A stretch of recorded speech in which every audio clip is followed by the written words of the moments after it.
Hello students, welcome to my channel English Sapling. I am your host Simarkaur Guru presenting the video on the poetry section this time from the class 12 book that is Flamingo, and the name of the poem is My Mother at 66 by Kamla Das. So let's start the poem by the introduction. Kamla Das is considered to be one of the outstanding Indian poets writing in English, although her popularity in Kerala is based chiefly on her short stories and autobiography.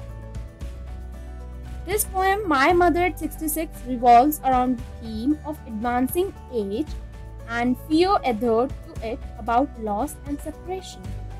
We give a lot of importance to physical appearance, so the very idea of growing old terrifies people. So before starting line-to-line explanation of this poem, let's have a look on some of the important notes which one should consider before reading this poem. So basically, this poem का name क्या है? My Mother at 66. Here 66 connotes old phase of life and connotes means refers. So 66 क्या बताता है? It means an old age. Means इस poem के अंदर कोई ना कोई ओल्ड एज के बारे में बात की गई है and basically it's an autobiographical poem, अपने बारे में लिखा गया है and death is an universal truth which is the main theme in this poem that death से कोई नहीं मुकर सकता. Death is invisible, that is unconquerable. There are plethora of emotions races pass the screen of poets mind. She was afraid of growing old and sad because she was going away from her mother. वो क्यों दुखी है? Because वो अपनी mother से दूर जा रही है and she know that उसकी मम्मा जो है वो बहुत ज़्यादा old हो चुकी है. She also must have felt guilty for not being able to be with her in her old age. वो बहुत ज़्यादा दुख महसूस करती है कि इतनी old age में भी वो अपनी मदर के साथ नहीं रह पाएगी. There is also a longing for the lost youth and beauty in her. एक यूथ खत्म हो रहा है, एक ब्यूटी उनके अंदर से जा रही है. ये बहुत मेन इंपॉर्टेंट थीम्स बताई गई हैं. The poem contains two important image. Number one, the image of a corpse. Corpse means dead and the late winter's moon. Basically after reading this poem you can able to understand that why there are two important image and both reminders of loss of beauty. दोनों हमें बताते हैं हमारी beauty खत्म हो रही है, एक इंसान में से चार्म चला जा रहा है and a person is approaching to death and decay. The poem consists of one sentence and this indicates the single thread of thought introspected with observation of the real world around and the way these are connected to the main idea. कैसे ये main idea के साथ connected है? Now let's see in this poem. So let's start with the line-to-line explanation of this poem. So in the very first line, driving from my parents' home to Cochin last Friday morning, I saw my mother beside me. इसमें poet कहना चाह रहा है कि जो poet है वो अपने घर से, अपनी पेरेंट्स के घर से कोचिन के लिए एयरपोर्ट जा रहा है. कब? फ्राइडे मॉर्निंग को. And I saw my mother beside me. And when she is struck by the realization of her advancing age of her mother, who was sitting beside her in the car. उसकी mother उसके car में side पे बैठी हुई है और उसकी mother का एक एडवांसिंग एज दिख रहा है. किसको? पोएट को. Doors open mouthed, her face ashen like that of corpse and realized with pain.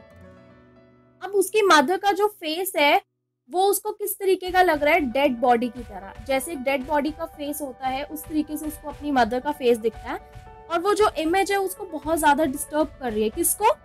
Poet को. Because it remind her of her mother's approaching death and it's very difficult for her to accept that her mother is creeping into the grips of old age. उसको अपनी mother की death दिखाई दे रही है कि अब वो 66 ईयर्स की हो गई है, अब उनकी डेथ आने वाली है और मैं उनसे दूर जा रही हूँ. That she was as old as she looked, but soon put that thought away. उसको ये सब कुछ तो दिख ही रहा है. She wanted to drive away this worrying thought. Negative thought से दूर जाने के लिए वो पॉजिटिव लेकर आती है. And कैसे पॉजिटिव लेकर आती है? And looked at young trees sprinting, the merry children spilling out of their homes. अब पोएट क्या करती है, अपनी सैडनेस, अपनी पेन, अपनी सफरिंग, ग्रीफ, इन सब चीजों को एक साइड पे रखने के लिए, नेगेटिव थॉट्स को दूर भगाने के लिए एक चेंज लाती है अपने थॉट्स में, एक पॉजिटिविटी लेकर आती है by looking out of the window of the car. And what she look, बाहर वो क्या देखती है? She looks at the swinging, sprinting trees, which means जो trees है वो बहुत तेजी से पीछे की तरफ भाग रहे हैं और वहाँ पे चिल्ड्रन खेल रहे हैं। अपने घरों से बाहर आके बच्चे बहुत अच्छी तरीके से, बहुत खुशी से खेल रहे हैं। They are playing outside and both these scenes remind her of youth and beauty. ये सब उनको पॉजिटिविटी लेकर आती है, एनर्जी लेकर आती है, काइंड ऑफ ऑप्टिमिज्म लेकर आती है। यूथ लेकर आई, ब्यूटी लेकर आई। The green trees racing past the speeding car were grims reminder of time which had passed.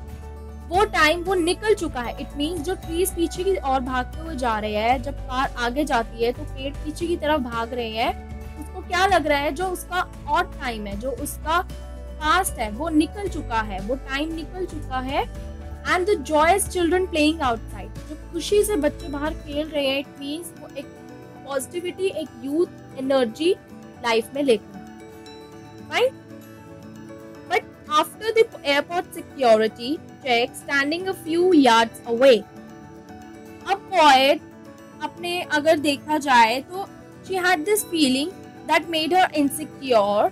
जैसे ही उसकी चेकिंग खत्म होती है वहाँ पे एयरपोर्ट के ऊपर, I looked again at her, vain, pale as a late winter's moon. वो दोबारा से अपनी मदर के ऊपर देखती है, मदर को देखती है, and felt that old familiar ache my childhood fear. उसको क्या दिखाई देता है? She view that उसकी जो मदर है वो एक लेट विंटर मून की तरह, यहाँ पे पोएट ने सिमिली यूज करी है लेट विंटर मून की तरह, which is जो लेट विंटर मून क्यों? क्योंकि उस टाइम पे जो मून की लाइट होती है बहुत ज्यादा फेड हो जाती है, बहुत ज्यादा फेंटेड हो जाती है। And the second simile use here is old familiar ache, which means pain of losing mother forever. और ये उसका चाइल्डहुड का फियर है, अभी का डर नहीं है। बचपन से बच्चे डरते हैं अपने पेरेंट्स को खोने के लिए, और अब उसकी मदर जब 66 की एज पे आ गई और वो बहुत दूर जा रही है अपनी मदर से, उनको छोड़ के, उनका घर छोड़कर दूर जा रही है, तो उसके अंदर वो एक डर है, वो एक फियर है कि अब वो अपनी मदर को शायद ना देख पाए। उनका फेस एक पेल विंटर मून की तरह दिख रहा है, तो वो उस चीज से बहुत ज्यादा डर जाती है। But all I said was see you soon अम्मा, all I did was smile and smile and smile. Even when she bid her mother goodbye at the airport, she felt that cold pain. वो बहुत ज्यादा दुखी है, but last में by giving herself a hope of positivity that she would return soon, एक खुद को दिलासा देती है ये कह के कि I'll see you soon अम्मा। It means एक hope है कि वो वापस जरूर आएगी, to make her mother happy that you will be alive, और मदर को भी खुश देखना कि नहीं मम्मी तुम भी alive रहोगी, and we will meet again. So she said see you soon अम्मा। इससे क्या पता लगता है कि पोएट यहाँ पे बहुत ज्यादा पॉजिटिविटी लेकर आई है।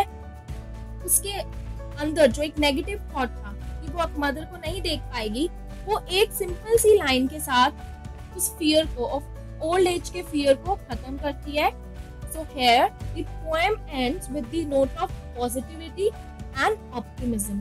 हर smile gives her mother hope to survive. वो जो उसकी खुशी है, जो उस पोएट की खुशी है, वो स्माइल उसकी मदर को एक दिलासा देती है, होप देती है कि नहीं तुम जिंदा रहोगी और मैं तुमसे दोबारा आकर मिलूंगी।